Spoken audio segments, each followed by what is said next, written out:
ప్రజాసేవ చేస్తానంటూ 4 లగ్జరీ కార్లు రావడంతో అంతా ఆయనేం చేస్తాడనుకున్నారు.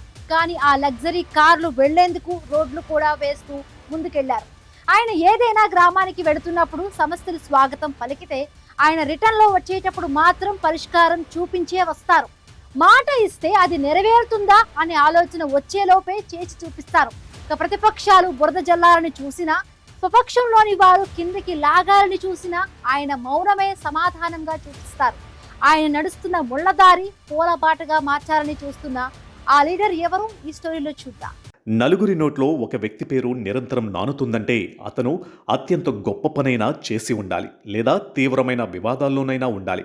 కూటమి ప్రభుత్వం ఏర్పడిన తర్వాత కొందరు ఎమ్మెల్యేలు వివాదాలతో పతాక శీర్షికలకు ఎక్కుతుంటే అనంతపురం జిల్లా కళ్యాణదుర్గం ఎమ్మెల్యే అమ్మిలినేని సురేంద్రబాబు మాత్రం కంప్లీట్గా భిన్నం. ఆయనను నిత్యం కళ్యాణదుర్గం నియోజకవర్గ ప్రజలతో పాటు ప్రతిపక్ష వైసీపీ నాయకులు, చివరికి సొంత పార్టీలోని కొందరు నేతలు కూడా ప్రతిరోజు స్మరించుకుంటున్నారు. ఎక్కడి ఏ చిన్న సమస్య ఉన్నా తక్షణమే స్పందిస్తూ క్లాస్ 1 కాంట్రాక్టర్గా సాధించిన అనుభవంతో నియోజకవర్గ రూపురేఖలను మారుస్తున్నారు. తొలిసారి శాసనసభలో అడుగు పెట్టినప్పటికీ ఒక పవర్ఫుల్ లీడర్గా నిలబడడాన్ని చూసి ప్రత్యర్థులకు ఏం చెయ్యాలో పాలుపోవడం లేదు. ఇక సొంత పార్టీలో కొందరైతే ఫస్ట్ ఎమ్మెల్యే అయ్యి కూడా చాలా స్ట్రాంగ్గా నిలబడుతున్నారనే ఈర్ష్యతో తలుచుకుంటున్నారు. మొత్తంగా సురేంద్రబాబు అనే పేరు 2 ఏళ్లుగా జిల్లాలో ఒక టాక్ ఆఫ్ ది టౌన్గా నిలుస్తుంది.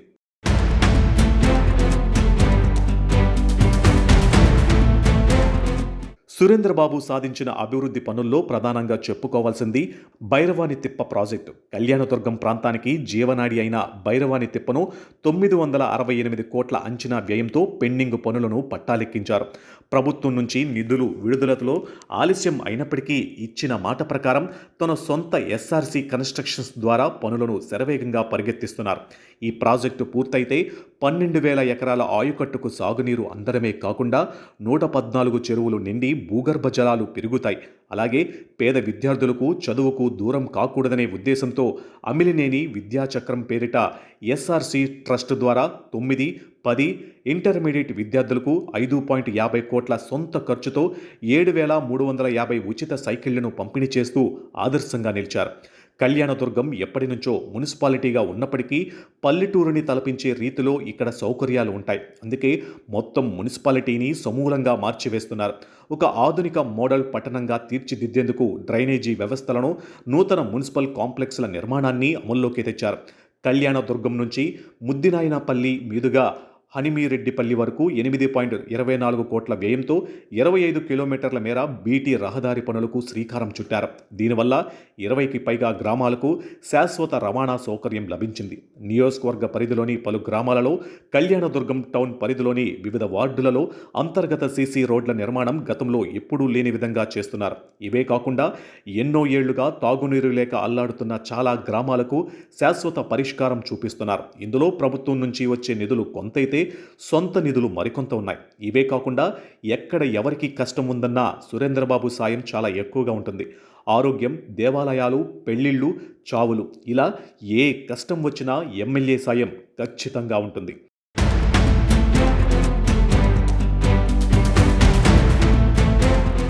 కేవలం అభివృద్ధి, సంక్షేమ కార్యక్రమాలే కాకుండా పార్టీ కార్యక్రమాల నిర్వహణలో కూడా ఎమ్మెల్యే సురేంద్రబాబు టాప్లో ఉంటున్నారు. పార్టీ ఏ కార్యక్రమానికి పిలుపునిచ్చినా సరే ఆయన చాలా వేగంగా వాటిని పూర్తి చేస్తున్నారు. మారుమూల గ్రామాలలో సైతం సురేంద్రబాబు మార్క్ కనిపిస్తుంది. అందుకే ఆయన నిత్యం ప్రజల నోళ్లలో నానుతున్నారు. వాస్తవంగా సురేంద్రబాబు మొదటిసారి ఎమ్మెల్యే అయ్యారు. ఇలా ఫస్ట్ టైం ఎమ్మెల్యే అయిన వారు సెట్ కావాలంటే చాలా టైం పడుతుంది. అంతేకాకుండా పార్టీ నేతలను సమన్వయం చేసుకోవాలి. ఏ కార్యక్రమం జరిగినా ప్రోటోకాల్ అంటూ వివాదాలు చాలానే ఉంటాయి. కానీ నియోజకవర్గంలో సురేంద్రబాబు ఎలాంటి సమస్యలు లేకుండా ఇటు ఎమ్మెల్యేగాను, అటు పార్టీ పరంగానూ ముందుకు సాగుతున్నారు. పార్టీ కోసం కష్టపడ్డ నాయకులకు కూడా ఆర్థికంగా అండగా నిలుస్తున్నారు. ఏ స్థాయి వారికి ఆ విధంగా ప్రాధాన్యతను ఇస్తున్నారు. ఇలా అన్నింటిలోనూ ఆయన రిమార్క్ లేకుండా ముందుకు సాగుతూ ఉండడంతో ప్రత్యర్థులు ఆయన్ని వెనక్కు లాగేందుకు చాలా బలంగా ట్రై చేస్తున్నారు. నిత్యం ఏదో ఒక వివాదం సృష్టిస్తూనే ఉన్నారు. ఇప్పటి వరకు ఎమ్మెల్యే సురేంద్రబాబు కానీ, ఆయన అనుచరులు కానీ మాకు పలానా ఇబ్బంది చేశారని ఎవ్వరూ ముందుకు రాకపోయినా వైసీపీ నేతలు ఆయన్ని టార్గెట్ చేశారు. సురేంద్రబాబు సాధిస్తున్న ఈ వేగవంతమైన అభివృద్ధిని జీర్ణించుకోలేక ప్రతిపక్ష వైసీపీ నేతలు ఆయనపై మద్యం మద్యం షాపులు, ఇసుక, మట్టి అక్రమ తరలింపు అంటూ నిరాధారమైన ఆరోపణలు చేస్తున్నారు. సురేందర్ బాబుని టార్గెట్ చేసుకుంటూ ఇటీవల అరెస్టైన ప్రశ్న రావణ్ చేత వీడియోలు చేయించిన కుట్ర కూడా వెలుగులోకి వచ్చింది. కళ్యాణదుర్గం ప్రాంతానికి చెందిన ఒక వైసీపీ నేత సోదరుడు హైదరాబాద్లో ఉండగా ఆయన నివాసంలోనే ప్రశ్న రావణ్ స్టూడియో నడుస్తుంది. అతనితో పాటు ఉన్న సదరు వైసీపీ నేతకు బంధువులుగా కూడా చెబుతున్నారు. ఇలాంటివి సురేంద్రబాబుపై ఈ 2 ఏళ్ల కాలంలోనే చాలానే వచ్చాయి. అంతేకాకుండా ఎస్ఆర్సీ కన్స్ట్రక్షన్స్ టిప్పర్స్తో తనను చంపేందుకు కుట్ర చేశారు అంటూ రాప్తాడు మాజీ ఎమ్మెల్యే ప్రకాష్ రెడ్డి చేసిన వ్యాఖ్యలను కూడా సురేంద్రబాబు ధీటుగా తిప్పికొట్టారు. ప్రభుత్వం నుండి వచ్చే నిధుల అడ్డంకులను, ప్రత్యర్థుల విమర్శలను అధిగమిస్తూ తన మార్క్ పాలిటిక్స్తో ముందుకు సాగుతున్నారు.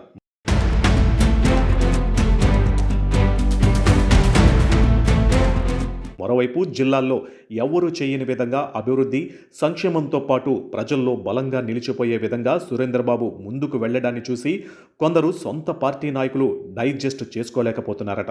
అందుకే ఆయన గురించి పదే పదే అక్కడక్కడ అసంతృప్తితో కూడా విమర్శలు చేస్తున్నారు. పైగా నిధుల విషయంలో కూడా సురేంద్రబాబుకు కొన్ని ఆటంకాలు సృష్టిస్తున్నట్లు గుసగుసలు వినిపిస్తున్నాయి.